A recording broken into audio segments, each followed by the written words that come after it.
20 लाख करोड़ रुपए, कैसा लग रहा है यह आंकड़ा सुनकर? और कैसा लगा था जब हफ्ते भर पहले 12 मई को प्रधानमंत्री नरेंद्र मोदी के मुंह से पहली बार 20 लाख करोड़ सुना था। टीवी पर आकर प्रधानमंत्री जी राष्ट्र को यह रकम बताकर गए तो आपको भी लगा होगा मोदी जी इतनी बड़ी रकम खर्च कर रहे हैं, अब तो सबके दुख दर्द हर लेंगे। सोशल मीडिया वालों ने गोड़ा भाग करके यह भी बता दिया था कि हर भारतीय के हिस्से में 15,500 रुपए आएंगे, लेकिन आपके हिस्से में आए कितने? असल में मोदी सरकार ने कितना खर्च किया, पूरे पैकेज का रेशा रेशा आज अलग अलग करके आपको बताएंगे। आज से करीब 90 साल पहले 1930 के दशक में अमेरिका में भयंकर आर्थिक मंदी आई। शेयर बाजार धड़ाम से गिर गए, बैंक दिवालिये होने लगे, उद्योग धंधे बंद क्योंकि माल बिक नहीं रहा था। 3 साल में 1.5 करोड़ लोग बेरोजगार हो गए। इतिहास में इस दौर को ग्रेट डिप्रेशन या महामंदी के नाम से पुकारा जाता है। सरकार को समझ ही नहीं आ रहा था कि इस मंदी से कैसे निकले, क्योंकि अर्थव्यवस्था में यह सबसे नए किस्म की खामी थी।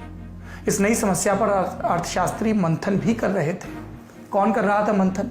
कई लोग, जिसमें से एक थे ब्रिटेन के अर्थशास्त्री जॉन मेनार्ड कीन्स। कीन्स ने मंदी से निकलने का एक अचूक तरीका बता दिया था।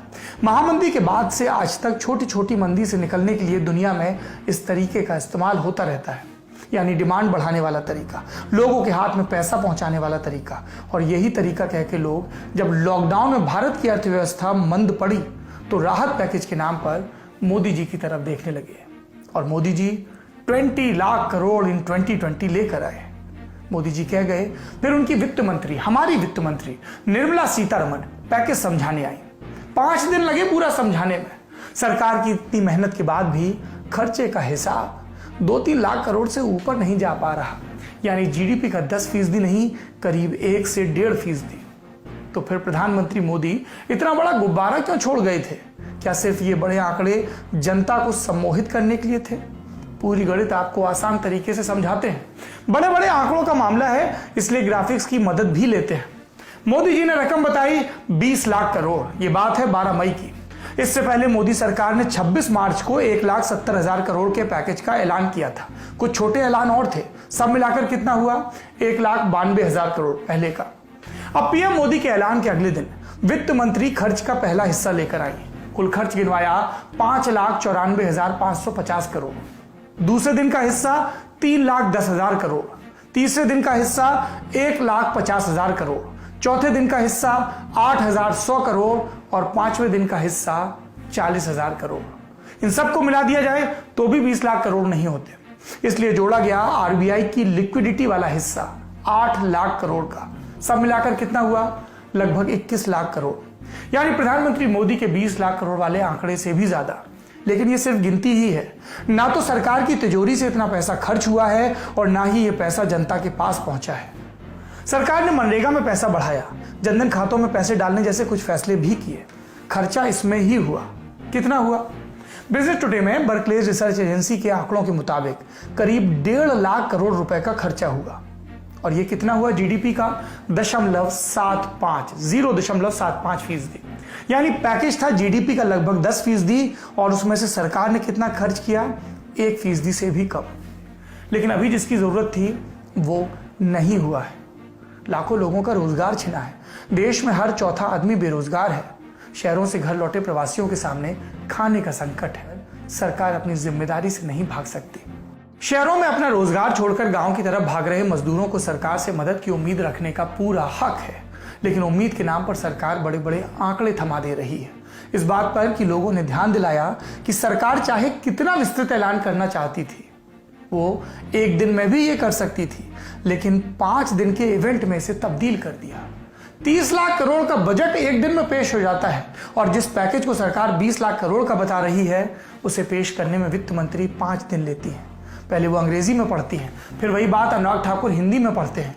5 लंबी और उबाऊ प्रेस कॉन्फ्रेंस के बाद सवाल जवाब होते हैं तो कई सवालों के जवाब नहीं दिए जाते हैं, और आखिरी में पता चलता है सरकार अपनी जेब से जीडीपी का 0.75% खर्च कर रही है, 10% नहीं।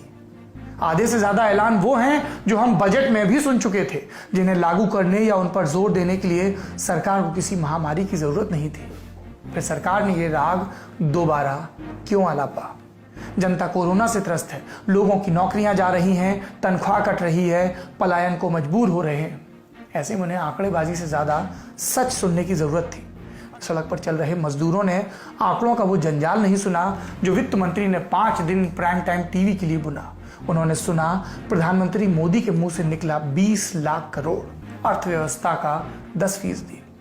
अभी सत्य अखबार के बिजनेस पन्नों तक महदूद है, लेकिन कभी कभी ये आंकड़ा समस्या बनकर आएगा तो जरूर हमारे देश के सामने। सोचिए, आने वाले वक्त में जब उन मजदूरों पर कुछ बीतेगी, दुख बीतेगा और उन्हें पता चलेगा कि जब वो अपना घर बार लेकर सड़क पर चल रहे थे, जुए पर बैल के साथ जुटे हुए थे, तब सरकार आंकड़ों की बाजीगरी में मशगूल थी। सरकार के पास सदन का भरोसा है, क्या वो इतने में खुश है? क्या उसे लोगों का भरोसा जीतने की कोई जरूरत महसूस नहीं होती? रेटिंग एजेंसियां बता रही हैं कि जीडीपी 1% से भी कम हो जाएगी। सरकार का पैकेज सुनकर शेयर बाजार गिर रहा है, मजदूरों की मौत हो रही है। एक मंत्रमुग्ध सरकार फिर भी ये जताने में लगी है कि उसने लोगों पर उपकार किया, लोगों के लिए काम किया। इससे पहले कि बहुत देर हो जाए, सरकार को अपने काम करने का तरीका बदलना चाहिए और लोगों से सत्य बोलना चाहिए, घुमा फिरा कर नहीं, बिल्कुल प्रकट सत्य। 24 अप्रैल को केंद्र सरकार ने एक चार्ट रिलीज किया था जिसमें कोरोना का कर्व फ्लैट होता दिख रहा था। नीति आयोग के सदस्य डॉक्टर पॉल ने यह भी कहा था कि मई के पहले और दूसरे हफ्ते में मामलों में कमी आएगी, लेकिन ऐसा हो नहीं रहा। मामले रोजाना 3000 तक पहुंचे, फिर 3.5, फिर 4000 और अब 5000। अभी कुछ ही मिनट पहले हमने आपको बताया था कि देश में 24 घंटे में 5242 मामले सामने आए। ये दो बातें बताती हैं कि न केंद्र के अपने दावे सही निकल रहे और इन सब के बीच, इन सियासतदानों के बीच कौन फंस गया है? आम आदमी। मजदूर बेबस हैं, मदद की उम्मीद में हैं, लेकिन जानते हैं कि नहीं मिलेगी। कह रहे हैं पैदल चले जाएंगे। ये बताता है कि सरकार पर लोगों में कितना भरोसा बाकी है। और जाने से पहले आपको दुष्यंत कुमार की गजल के कुछ शेर सुना जाते हैं। क्या लिखते हैं दुष्यंत कुमार? अब किसी को भी नजर आती नहीं कोई दरार, घर की हर दीवार पर चिपके हैं इतने इश्तिहार।